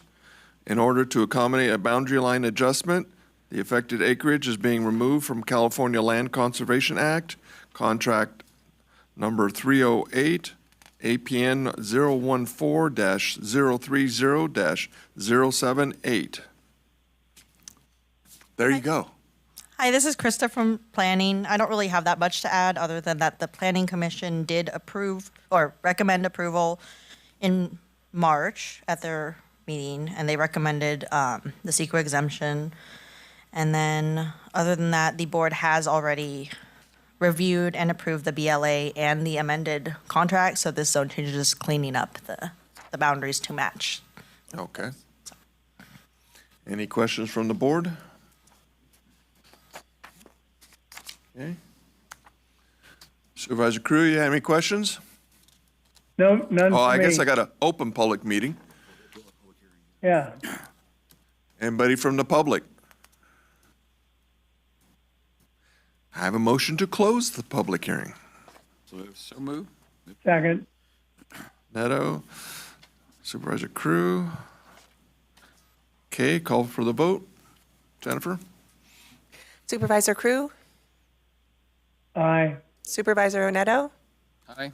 Supervisor Epperson, Aye. Supervisor Brown, Aye. Supervisor Cornell. Aye. Okay. Back to the board to make a motion Well, or discussion. yeah, I'd make a motion to go ahead and approve the, all the findings that the CEQA category exemption is, it meets that criteria. And I make a motion to approve the zone change. Okay, do we have a second? Second. Okay. And also, do we need to do an ordinance too on that? It says, it's some of the recommendations. Oh, I'll just go ahead and make, I'll go ahead and, part of my motion is to approve the recommended findings. Do you agree on the second? The ordinance is part of it. Yes. Okay. If you approve it. Jennifer, call for the vote. Supervisor Crew, Supervisor Oneto, Aye. Supervisor Epperson, Aye. Supervisor Brown, Aye. Supervisor Cornell. Aye. Okay, passes 5-0. Okay, we're going back up to the regular agenda. Thank you. Okay, I got too many papers here. Okay, 4E, Code Enforcement, discussion and possible action relative to a request by subject department to hold a shred day to assist local citizens in disposing of unwanted or confidential documents. This event will be at no cost to local residents, but an estimated cost of $3,000 to facilitate the event is anticipated. Good morning, Board. So I am on behalf of the public here. So a little bit of information about the last two county events that we had for Shred Day. Were both in March of 2023 and in January of 2024. Both were very successful. We brought in a total of 11,420 pounds of shredded recycled paper, which again, it's confidential documents, and over 262 vehicles. Caltrans generously provided a grant for us to put on these events, but unfortunately this year, they did not have the grant available. So since the last one, I've received over 64 calls asking when we would put another shred event on. So I am coming before the board to see if one member or all members would contribute in funding another event held in May. It would be held at Airport Road from 9 a.m. to 12 on a Saturday. And the cost would be $3,000 for the shred truck. And I would be publicizing it, getting flyers out, using the old banners that we have from the previous two events, and also would run the event. Where do you normally hold the event? The shred event has been held both times at Airport Road, up at the top. Okay.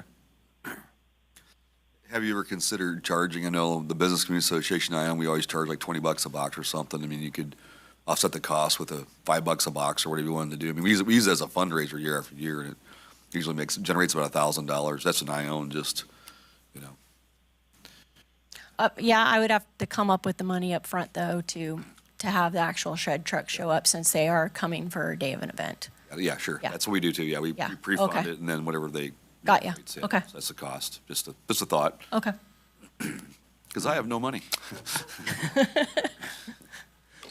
Yeah. Michelle, did any of those 64 callers volunteer to pay?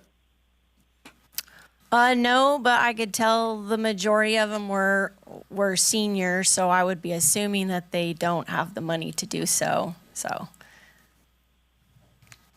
Okay, thank you. yeah, you're welcome. And since only 4 supervisors have funding, it had to be shared between the 4 supervisors. You out of money? No. I'm out of money. I'm in I wasn't going to say anything. No money, I think. Oh, no. Yeah. He was I left. guess that budget hasn't come around yet. Okay. Yeah. So it'd be $750 for the 4 supervisors. Well, you know what? It's something we could probably talk about. I probably want to see what I have in my You discretion. got plenty. I think I got a fair bit, but You got a fair amount. I am Genovesan. What can I say? We took a look and Pay for this all by yourself and not hurt yourself. Yeah, also Brian, got- we can tell you to the penny what you got. Yeah, starting to feel like a sheep. I got the trimmers.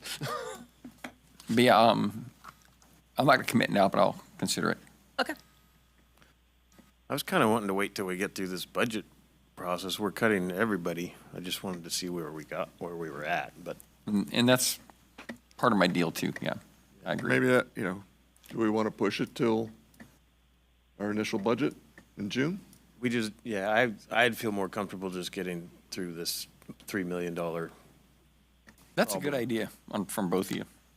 Yeah. Yeah, I just would push the event out until, because they said they want to avoid, obviously, the summer months because it's extremely hot and they get busy. So they were trying to see if I could get it set up before the end of May to do so. But, I mean, we push it all the way out to October Yeah. or something when it's That sounds cooler Yeah. and hopefully not rain.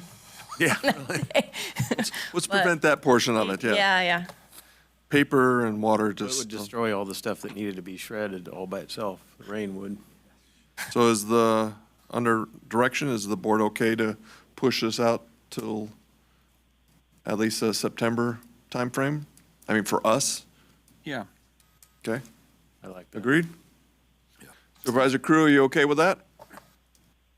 Sure. Okay? So does that mean I come back again in September? Yeah, to August, do it again? September timeframe. Okay. Okay. And tell the callers there's hope on the horizon. I will. At least I have a definite time frame because I kept saying, "Call me back next month. Call me next." So we're on to All right. Thank you. Well, let's just stay right there. Board of Supervisors, approval of resolution suspending the Amador County Abandoned Vehicle Authority because the AVA fee was not renewed by Amador County voters. Further discussion will be surrounding the treatment of abandoned vehicles now that this funding source has been discontinued.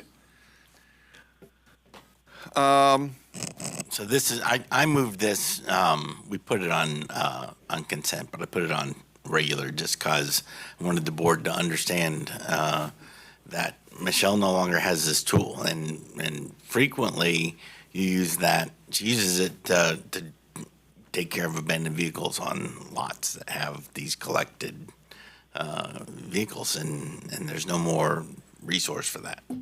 So we either fund it separately or we don't do it anymore. I got to admit, it's something I feel bad about. I mean, it would have probably kept going, but I felt something the voters had to say yay or nay, but I wish they'd said yay. And I think at some point we ought to bring it back and try again. I mean, it's maybe once enough vehicles get left by alongside roads, maybe it might pass. So I know there are a lot of donation options out there. I've donated vehicles in the past where if you have, permission from the owner, you can have them donated. They'll come and tow them for free. They typically sell them at auctions, what they normally do. That's what they've done in the past. I mean, my kid's car broke down and we'd call them up and Most get the title. vehicles are not belonging to that person, so you cannot get rid of it unless you have the actual proper correct. paperwork. And then, Oh, I see. a lot of the people that she deals with don't want to get rid of them at all. And most of the violations are on private property, not being on the side of the road. Got it. And you're talking about motorhomes as well are included in that are assisted by this program. Yeah, I've abated vehicles on my own to church property. People drop them off there and just call them up and have them hauled. But yeah. What are we at? You did a motorhome on Shenandoah Road one time. And I think the funds probably went towards doing that. That was kind of a problem. So, I had a piece of property somebody left a vehicle on, and it was abated, but I wasn't allowed to do anything with the vehicle, even though it was on my own property. So where are we at? Well, we could do the vehicle abatement. They would have to pay the cost to remove it. So I would've which just is had to- around right now depending on what it is, $500 to $800 out of their pocket instead of the program assisting them to do it. Okay, so we just pay. Yeah. Okay.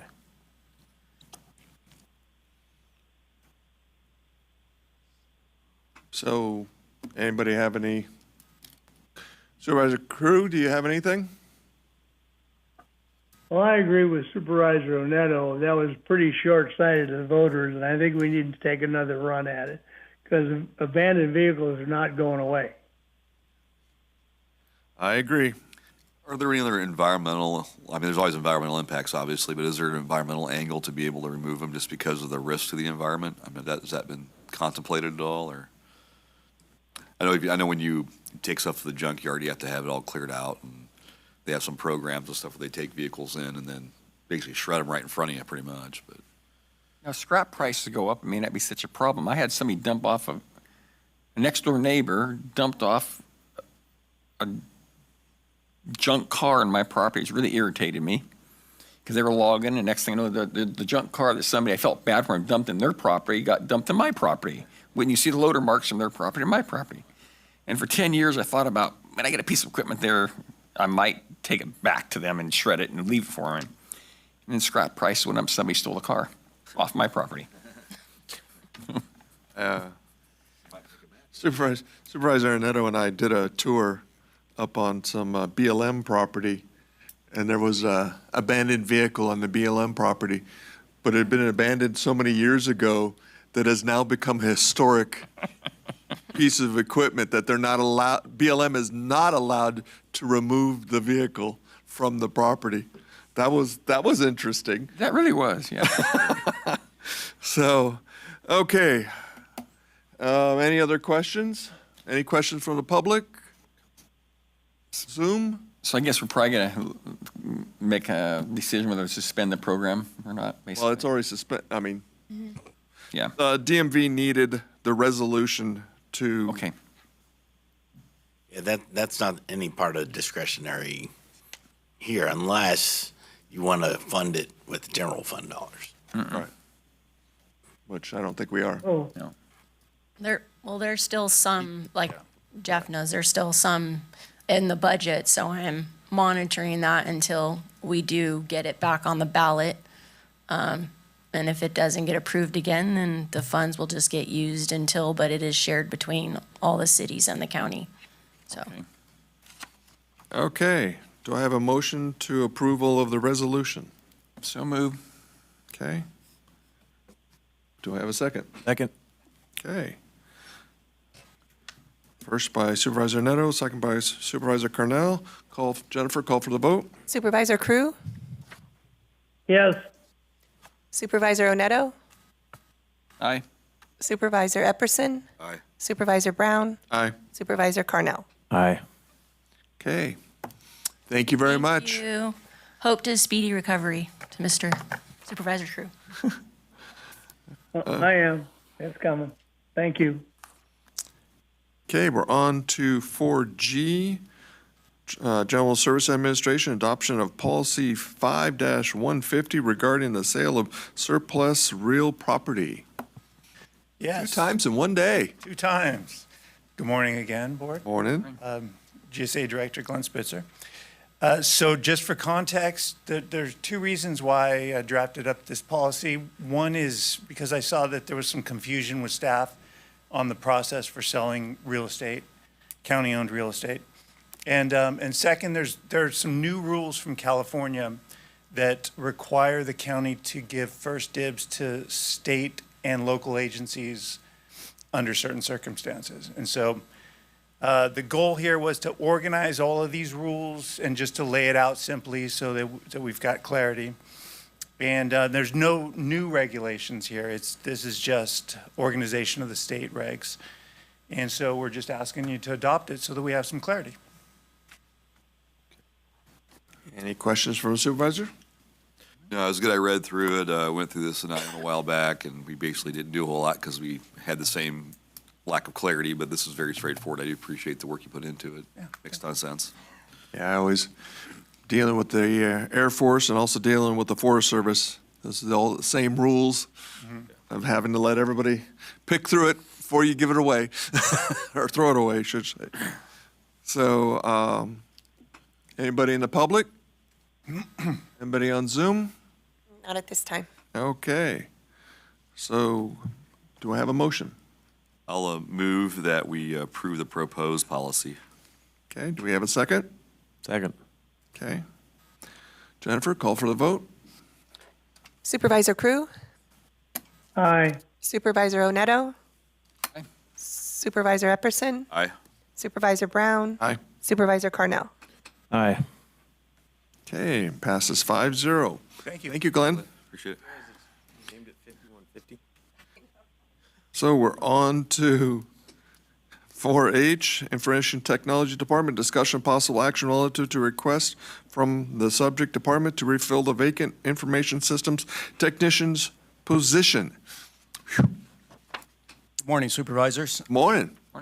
So the positions are currently in the budget, or the technician position is currently in the budget. So I'm really pleased to come forward today not asking for a budget increase, simply asking for approval to fill the position that was vacated. Mr. Burrows retired last week, his last day being April 3rd. So as of April 4th, we do not have anyone taking the seat of technician. One of the things kind of coming up which creates a little bit of a staffing concern is the end of support of Windows 10, which is the operating system loaded on the computer. We have about 80 computers throughout the county that the hardware won't support Windows 11. So those machines have to be replaced. Most of those are in process of being purchased at this time. And the end of support date is October 14th, 2025. So that's quite a few machines that have to be built and deployed to staff over the next, say, 5 or 6 months. There's also about another 50 computers throughout the county that have Windows 10 still on them, but the hardware is compatible to accept Windows 11. Those have to be done in-place upgrades. It's just work that has to be done. There's nothing extraordinary about that work, but it has to be done. The best way to do work is to have someone here to do the work. Now that position's vacated. That was the ideal position, most cost-effective position to have doing that work.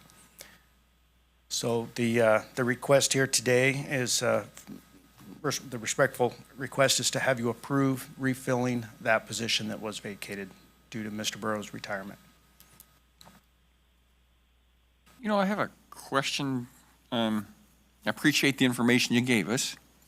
It might be the sword you fall on that you provided, but I do appreciate it. The question I'd have, Jeff, would be looking at the comparisons people serve per technician. It looks like the ones in Calaveras and Tuolumne is a fair bit higher.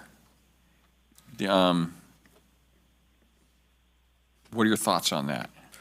My thoughts are, if we could come forward and request what we felt was the best ratio for providing client support services throughout the county, we would be staffing at about 12 people here in the IT department to provide services to the county. That would get us closer to that one technician or one technical position to 50 clients supported. Industry for local government, industry studies say that that would be an appropriate target. There's a lot of variability that goes into how you measure that. And then you get debate. In 2013, Gartner did a study, and the study said cross-industry, we should be one technician or one technical support person for 20 staff. I have to apologize. I read the numbers wrong. Right. So we have a very high ratio, which shows that Amador County is incredibly conservative in how we staff. So yes, our ratio is approximately, if we have both of these positions that are currently vacant filled, that puts us at about, I want to say, what's the ratio? 1 to 92. So one technical staff to about 92 supported staff. Ideally, in the industry, we'd target 1 to 50. But I think that would be an unreasonable request to bring to you. In light of everything, yeah.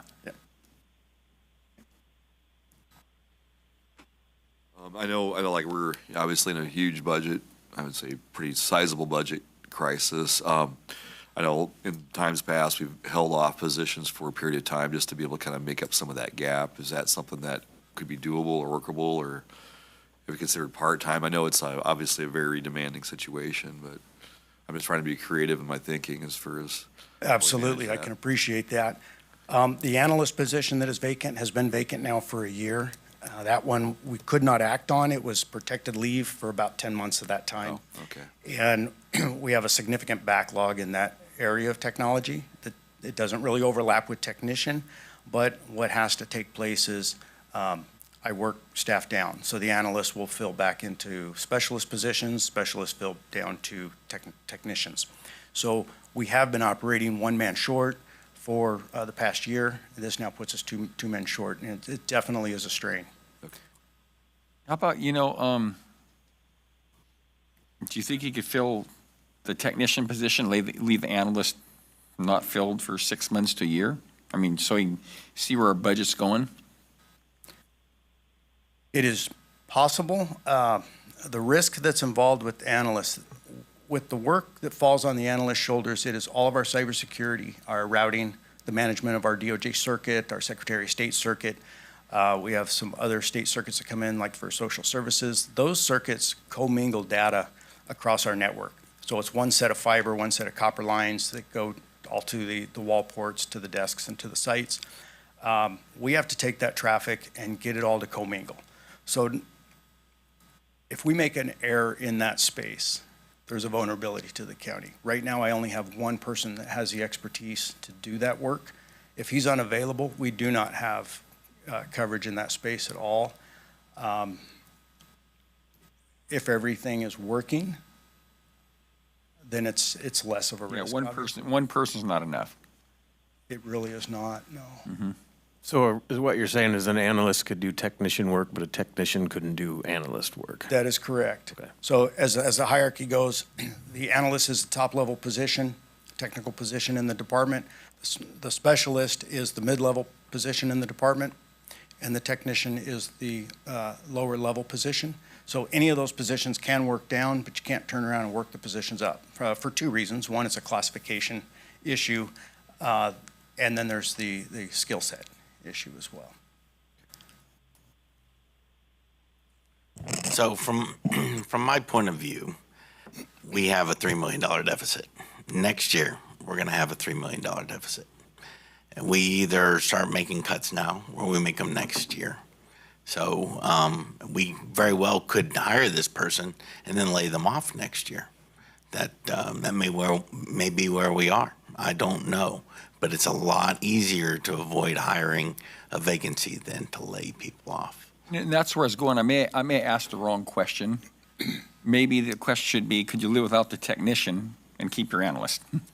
Well, also let me add this in Jeff's defense. I don't doubt that he needs more people. I don't doubt that he needs this position. I'm not, when I'm saying I don't want to fill it, I'm not saying this is going to come without pain.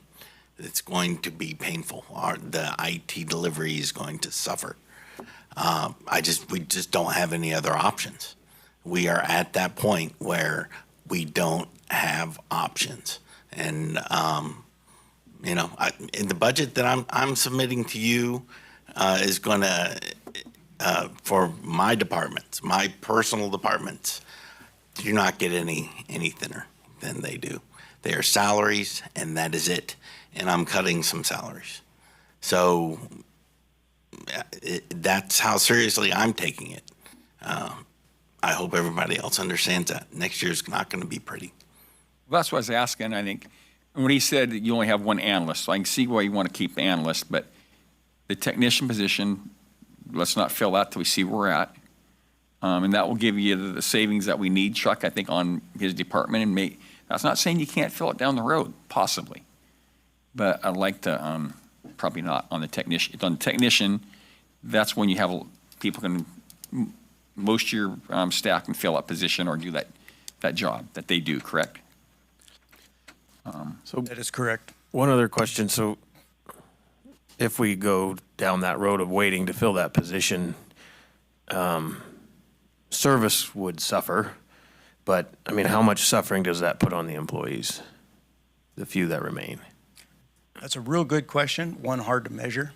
I think the person to answer that best is the employees that are impacted.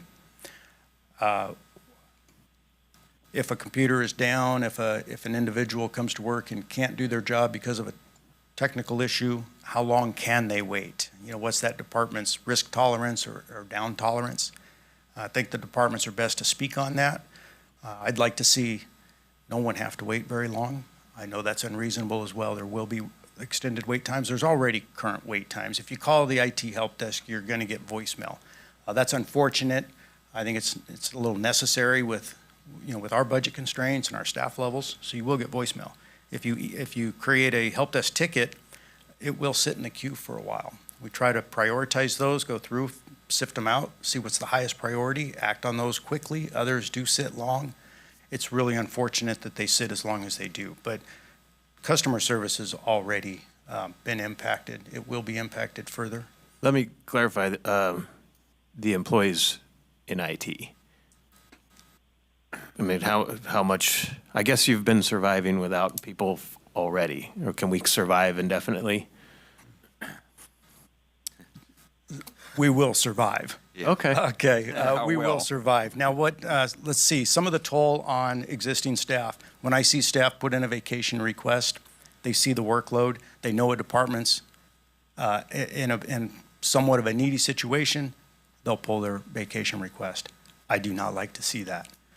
I can appreciate that at times, but I wouldn't want to see that in any department. When someone's got vacation on the books, they need to take that time, and they should go. And then when they're gone, they should be disconnected. I have a couple staff, one in particular that continues to hit the max vacation accrual. This past year, due to staffing levels and projects going on, we had the auditor's office move a chunk of vacation into a bank and hold it so they could continue to accrue. That is a risk that we have when we're working on few staff and the staff care about the job enough, they'll postpone time off. At some point, they have to do something with that vacation time. It's also, it's a real impact when staff end up calling in sick. On Monday, I had a staff member call in sick. There was scheduled work at that time, and I was looking for a staff member to fill in on that role. That took that other staff member away from other things. Well, that's normal course of business, but when you only have a couple staff to kind of move around to do it, it certainly has a greater impact. Yeah, I know. I'm thinking about risk management as far as we don't want to put our system at risk of attack or what have you. Mentioned that earlier. I know too. Saving money sometimes it seems on the front end, but the problem is the back end. If we have slow down productivity or other staff members, I'm talking about system wide, might not be able to get their work done because of IT situations. Have you considered doing like a part-time situation, like a furlough Friday type of thing, where we have somebody that works 30 hours a week, or just, I don't know, I'm trying to think of on the analysis position. I think I'm fine with keeping the technician, holding that one open, but it sounds like the analysis needs to be done. I don't know, Chuck, any thoughts there? Well, we have the voluntary furlough. Right. If we went to a permanent part-time situation, I don't know if that would address the need. Right. I'm just trying to soften the blow, I guess, so to speak, is kind of trying to figure this out. We got to. And then again, if we hired somebody at permanent part-time and down the road, we find that we can bring them back. We want a full-time person there. Right. Yeah, that's something else. I don't want to fill a position, because if you fill it, and then we're heading into the morass right now, it's coming. And then we're gonna have to lay that person off, and then maybe you gotta pay unemployment benefits too, probably, I would think. I'd like to keep our options open. Maybe there's a little bit of blue sky at the end of the tunnel, and you can tell Chuck and the board, hey, this is not working out real well, and maybe we can fill a position then, but I think we shouldn't now. That's where I'm at. Not that I'm against your department or nothing like that. It's just, I think you do a good job. Could any of this, like the changeover to the new, from 10 to 11, can any of that be contracted out to a local provider or something to set something up? It's not going to be cheaper than hiring a new person. What's that? That's not going to be cheaper than hiring a new person. If you had a set, okay. Yeah. I think I would rather have the person than the contract. Jeff's just unfortunately in the unfortunate position where he had vacancies show up. Right. I told you during the budget, the initial budget process, that vacancies we're going to take a hard look at, and we are. If you wanted to fill this position, I'm not going to stand in front of the bus and say, listen to me, I understand the need here. IT took some hits back in the early 2010s that they still haven't recovered from as far as personnel numbers. And it's just, we need to look at everything. And it's not a good situation we're looking at. One thing I'd say to add on to that, I hope some other electeds and department heads are listening to and paying some. So it's I've got the budgets and they're not. Well, they will listen. That's what I think should happen. That's up to the board, but down the road. If I may add, there's a couple projects that are past at this point and then some future. One of the past is the airport buildings up there for the sheriff's department. Local IT here, we designed and built out those networks, installed all the hardware, got them configured. There's some ongoing work there. We do have the new jail, or the jail expansion. We're not involved too terribly much in construction, although I'm over there in the ditches more than I had anticipated. A lot of mystery utilities over there. But when it gets time to start implementing equipment, walk-in, verifying ports, verifying cable paths, doing all that kind of stuff, we're going to sink quite a few hours over there. It's a little hard to quantify. But there's one thing to be guaranteed with construction. If we think we're going to spend 50 hours over there, it'll be 150 hours. Times it by 3 is what will be realistic. Certainly not woe is me type of comment, just the reality of it. We have the Microsoft 365 project. We currently have just over 100 county clients migrated. We have 50 kind of on the dock to migrate.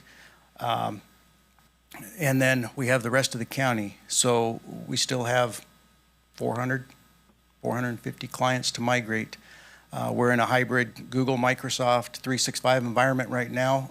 It's certainly going to be beneficial to get that migration complete so everyone's operating in the same platform.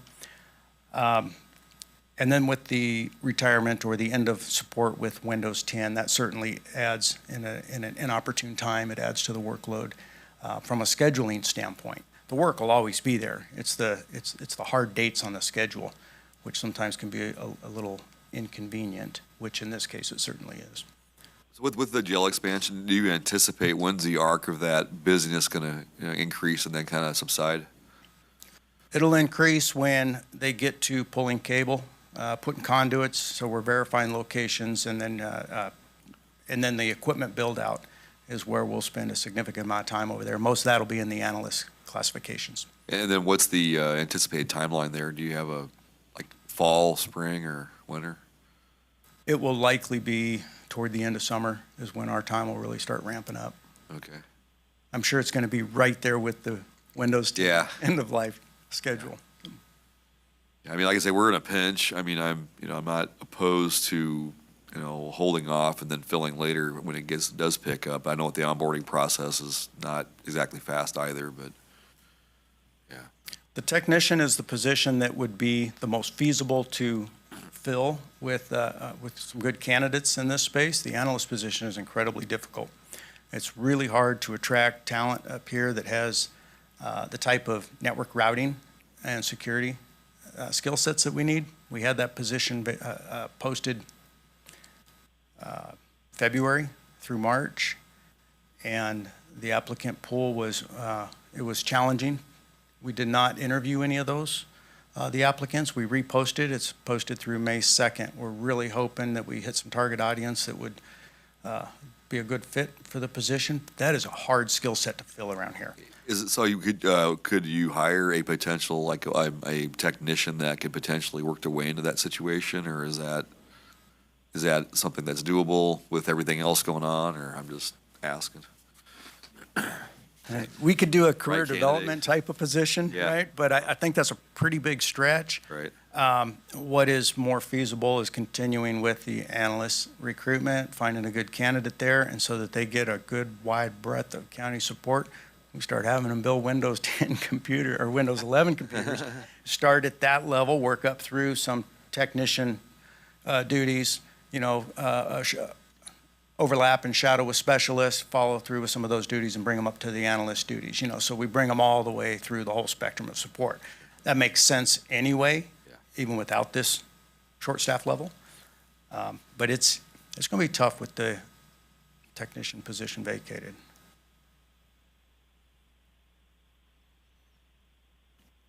Supervisor Crew, did you have anything?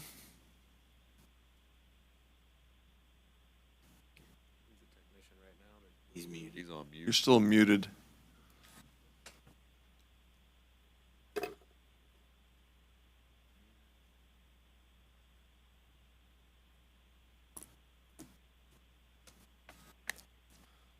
I think if he had something, he probably would have said something. I didn't know if he's. Irony at this moment. There he goes. Sorry, I'm sorry. There we go. Sometimes you just need people you can't afford. And sometimes you just have to step back and kind of hold on with what you got. And I think that's where we are now.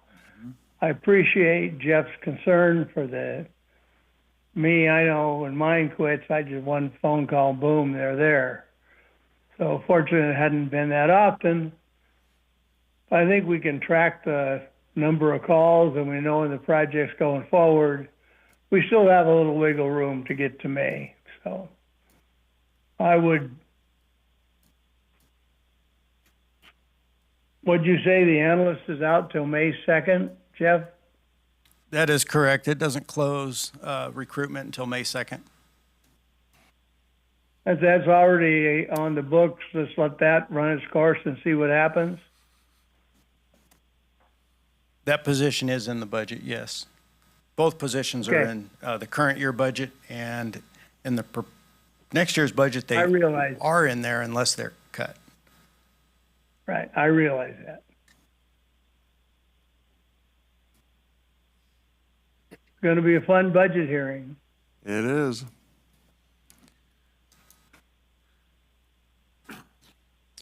So are we looking to push this to further on the meeting? Down the road. Could you let the people in IT know that we're greatly appreciative and we're aware of how hard they've been working to get us to survive up until this point, and then tell them, like, if services suffer but they remain healthy and whole, I think we're going to have to accept that also. We may have to wait a little longer to get our services, but we don't want to lose them either. So just tell them we're thankful. I think you just did, Supervisor Carnell. I'm sure they're listening. I appreciate you. I mean, I know it's we're all in this together right now, so it's buckle down time, and we'll push through. And we do appreciate your hard work and look forward to filling those positions when we're able. I think that was well said by Supervisor Cornell, and I would echo that also. I think John Plaz has competition.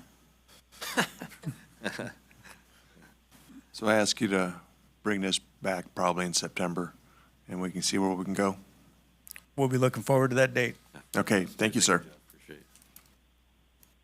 Thank you, Supervisors. Okay, the last item is 4I, review and possible approval of the March 25th, 2025 Board of Supervisor meeting minutes.